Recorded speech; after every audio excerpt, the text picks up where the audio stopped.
दक्षिण भारत का राज्य केरल अब केंद्र सरकार के खिलाफ तमाम राज्यों को एकजुट करने की तैयारी में है और एकजुटता का आधार है राज्यों के साथ होने वाला कथित भेदभाव। इसी सिलसिले में आज केरल के अंदर एक अहम बैठक का आयोजन हुआ, जिसमें 5 गैर बीजेपी शासित राज्यों के मंत्रियों ने हिस्सा लिया। इस बैठक में 16वें वित्त आयोग से जुड़े प्रमुख पदों पर चर्चा हुई है। वहीं इस बैठक में किस किस ने हिस्सा लिया, इस बारे में भी आपको जानकारी देते हैं। केरल के मुख्यमंत्री पिनराई विजयन बैठक का हिस्सा रहे, उसका उद्घाटन किया, जिसमें तेलंगाना के उप मुख्यमंत्री और वित्त मंत्री मल्लू भट्टी विक्रमार्क, कर्नाटक के राजस्व मंत्री कृष्णा बायरेगौड़ा, पंजाब के वित्त मंत्री हरपाल सिंह चीमा और तमिलनाडु के वित्त मंत्री थंगम थेनारासू ने हिस्सा लिया।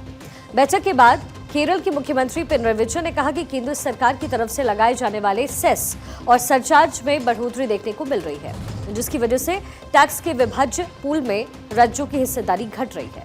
वहीं विजय ने यह भी कहा कि विभाज्य पूल में शामिल नहीं होने वाले सेस और सरचार्ज में बढ़त ऐसे समय में हो रही है जब वित्त आयोग ने केंद्र से जमा किए गए टैक्स की शुद्ध आय में राज्यों की हिस्सेदारी बढ़ाने की सिफारिश की। इस बैठक के बाद क्या केरल के मुख्यमंत्री पिनराई विजयन ने क्या कुछ बातें कही, वो भी आपको समझा देते हैं। सीएम विजय ने कहा है कि करों के विभाजन पूल में राज्यों की हिस्सेदारी बढ़ाई जानी चाहिए। उनका कहना है कि पिछले वित्त आयोग ने करों के विभाज्य पूल में राज्यों की हिस्सेदारी 41% तय की थी।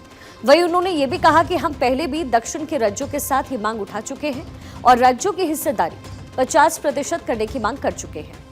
आपको पता है, हाल ही में 16वें वित्त आयोग की बैठक का आयोजन हुआ था, जिसमें केरल और गैर भाजपा शासित राज्यों ने सरकार को घेरने के बारे में तैयारी की।